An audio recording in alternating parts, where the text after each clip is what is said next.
اور آپ کے جو اکثر میر رضا علی ہے نا وہ اس کیس کو دیکھ رہے ہیں. They are hugely looking into it کہ اس کا کیا بنے گا اور ہم نے کیا کرنا ہے.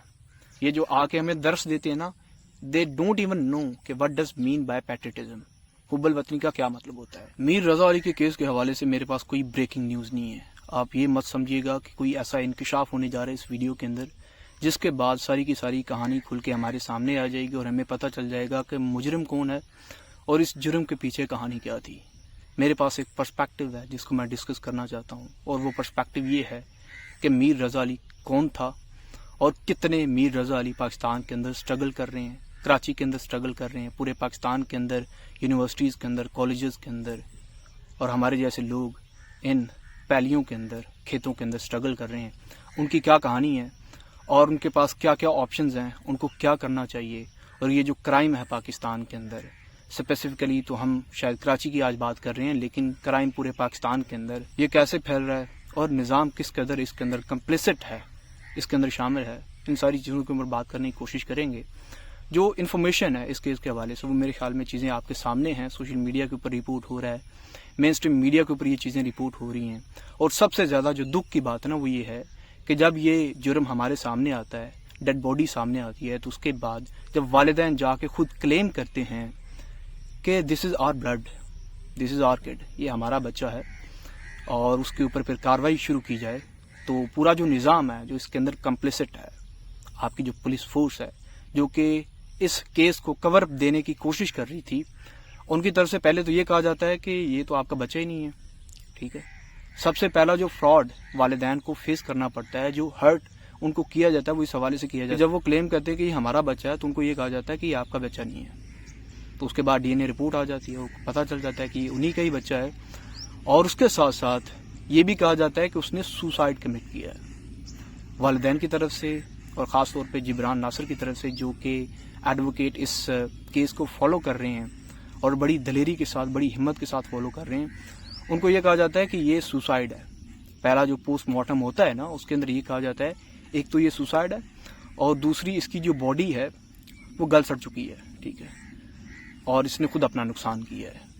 تو اس کے بعد جب شک و شبہات کھلتے ہیں, اور اس کے بعد ڈاکٹر سمیہ سید جب آ کے شاہ زیب خانزادہ کے پروگرام کے اندر یہ انکشاف کرتی ہیں, اس سے پہلے وہ لیٹر لکھ چکی تھی اتھارٹیز کو, نظام کو, وہ نظام جو کہ اس کو کور اپ دے رہا تھا کہ یہ ایک سوسائڈ نہیں ہے, یہ ایک مرڈر ہے. جو میر رضا علی ہے اس کو پہلے بروٹلی ٹارچر کیا گیا اور اس کے بعد اس کی بیک کے اوپر گولی ماری گئی ہے.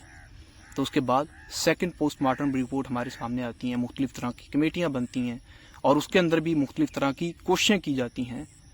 کوششیں بلا کس کی طرف سے کی جاتی ہیں؟ آپ کی سندھ اسمبلی کے لوگوں کی طرف سے.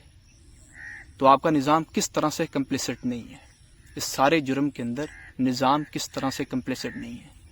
اب جو ہمارا پرسپیکٹو ہے نا جس کے اوپر ہم بات کرنا چاہتے ہیں وہ یہ ہے کہ میر رضا علی کون تھا. ہم نے دوسری چیزوں کے اوپر بات کر لی, ہم نے یہ بات کر لی کہ نظام کس طرح سے کمپلیسٹ ہے, ہم نے یہ بات بھی کر لی کہ یہ جو جرم ہوا ہے اس کے اندر کیا کیا ریالٹیز ہمارے سامنے آ رہی ہیں, لیکن ہم اس چیز کو بھول رہے ہیں کہ میر رضا علی کون تھا, اس نے کیا سٹرگل کیا, اس نے کیا کیا مشکلات فیس کی, اور آپ کے ملک کے اندر, آپ کی یونیورسٹیز کے اندر, آپ کے کالجز کے اندر کتنے میر رضا علی سٹرگل کر رہے ہیں, اور کس طرح کے آپشنز ان کے پاس ہیں, اور وہ ابھی بھی سوچ رہے ہیں کہ انہوں نے کیا کرنا ہے. اور آپ کے جو اکثر میر رضا علی ہے نا وہ اس کیس کو دیکھ رہے ہیں. They are hugely looking into it کہ اس کا کیا بنے گا اور ہم نے کیا کرنا ہے. تو میر رضا علی کی جو سٹوری ہے وہ کچھ یوں شروع ہوتی ہے کہ آئی بی اے کے اندر وہ ایک یونیورسٹی اسٹوڈنٹ کے طور پہ جاتے ہیں, اور اس سے پہلے انہوں نے اپنی ٹیوشن کا آغاز کر دیا تھا. وہ ٹیوشن وغیرہ پڑھایا کرتے تھے, اور 2-3-4 دوست تھے جنہوں نے مل کے یہ پلان بنایا تھا کہ ہم نے بزنس کرنا ہے. سو وافلز کا وہ ایک کارٹ لگاتے ہیں, اور ان کا یہ ایک عملی قدم شروع ہوتا ہے بزنس کی طرف. اور اس کے ساتھ ساتھ وہ آئی بی اے کے اندر اپنی ڈگری کر رہے تھے, اور ڈیورنگ دا ڈگری ان کو پتہ چل گیا کہ ہم نے کیا کام کرنا ہے. سو دے ایگزٹڈ دا یونیورسٹی انہوں نے چھوڑ دی. تو انہوں نے اپنا وافلز کارٹ کنٹینیو کیا, ساتھ ساتھ اکیڈمیز پڑھاتے رہے, ٹیوشنز پڑھاتے رہے, اپنی جو بیسک انویسٹمنٹ ہے اس کا پیسہ اکٹھا کرتے رہے اور کام کرتے رہے. شاید میری طرح اسٹرگل کرتے رہے, مجھے پسینہ آ رہا ہے ان کو بھی آتا ہوگا. سو دے اسٹرگلڈ اے لاٹ, کام کیا, محنت کی, اور اپنی یونیورسٹی درمیان میں چھوڑ دی اور ٹیوشنز پڑھاتے رہے.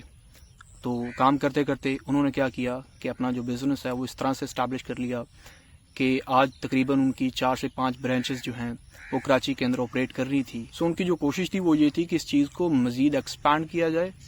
اور ایک چھوٹا سا کلپ جو میری نظر سے گزرا اس میں یہ کہہ رہے تھے کہ میرے پاس اپرچونٹی تھی to get out of this country, کہ اس ملک سے میں باہر چلا جاؤں، لیکن میں نے وہ آپشن چوز نہیں کیا. So I made my decision to leave here. میں نے یہاں پہ رہنا چاہا اور میری یہ کوشش تھی کہ میں ایک پازیٹیو کنٹریبیوشن کر سکوں پاکستان کی اکانومی کے اندر کام کر کے اور ٹیکس پے کر کے. So here is the system جو سارے جرم کے اندر کمپلیسٹ ہے. اور ہمارا جو پورا نظام ہے، آپ کو اس بات کا علم ہونا چاہیے کہ جو ٹیکس پیئر ہیں وہ ان کے لیے ضروری نہیں ہے، لیکن جو آپ کے لوگ ٹیکس بھی نہیں دیتے، جو ڈاکومنٹڈ بھی نہیں ہیں اور جو بالکل بیک اینڈ پہ غائب ہوتے ہیں، وہ لوگ ان کے لیے بہت ضروری ہوتے ہیں. کیونکہ آپ کی جو گرانٹس ہوتی ہیں، آپ کے یہ جو بڑے بڑے بیگ آتے ہیں، وہ شاید انہی کی طرف سے آتے ہیں. سو آپ کا جو نظام ہے وہ کس قدر انڈاکومنٹڈ کرمنل لوگوں کے ساتھ کمپلیسٹ ہے in doing whole of this crime. تو اس کا علم آپ کو، اگر آپ اکانومی کو تھوڑا بہت انڈرسٹینڈ کرنے کی کوشش کرو گے کہ پاکستان کے اندر ٹیکس کا کیا نظام ہے، کتنا ٹیکس کلیکٹ ہوتا ہے، کتنی ڈاکومنٹڈ اکانومی ہے اور کتنی انڈاکومنٹڈ اکانومی ہے، اس کا آپ کو پتہ چل جائے گا. سو یہ نوجوان اسٹرگل کرتا ہے، باہر نہیں جاتا اور سوچتا ہے کہ پاکستان کے اندر بزنس اسٹیبلش کر کے میں اپنی حلال کی روزی بھی کما لوں گا اور اس کے ساتھ ساتھ میں پاکستان کی اکانومی کے اندر ایک پازیٹیو کنٹریبیوشن بھی کروں گا. سو ہی میٹ دس فیٹ کہ ایک جو مجرم ہے وہ اس کا مرڈر پلان کرتا ہے، اس کا مرڈر کر بھی دیتا ہے اور اس کے بعد اسی مرڈر کو وہ سوسائڈ بھی بنا دیتا ہے. اور وہ اس کی کوشش اتنی تھی اور اتنی پہنچ تھی اور اتنا لمبا ہاتھ تھا کہ وہ اس مرڈر کو سوسائڈ کے اندر تبدیل بھی کرتا ہے اور نظام کو، پولیس فورس کو اور آپ کی اسمبلی کو بھی اس کے اندر کمپلیسٹ لے لیتا ہے، اس کو اس کے اندر شامل کر لیتا ہے.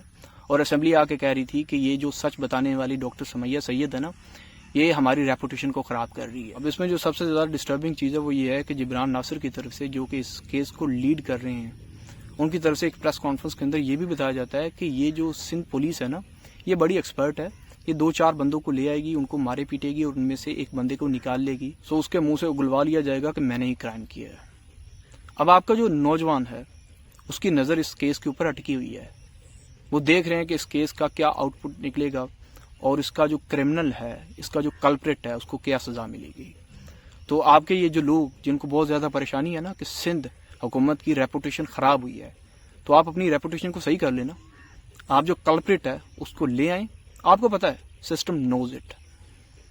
آپ کی یہ جو اتنی بڑی ہیوج پولیس فورس ہے، ان کو نہیں پتا، اتنی بڑی کمیونٹی بھی ہے آپ کی، اس کے باوجود آپ کرمنل کو ابھی تک نہیں پکڑ پائے. تو آپ کا یہ کتنا بڑا فیلئر ہے، اس کو آپ اپنی ریپوٹیشن سے جوڑ رہے ہیں کہ یہ ہماری جو عزت ہے بڑی خراب ہو رہی ہے.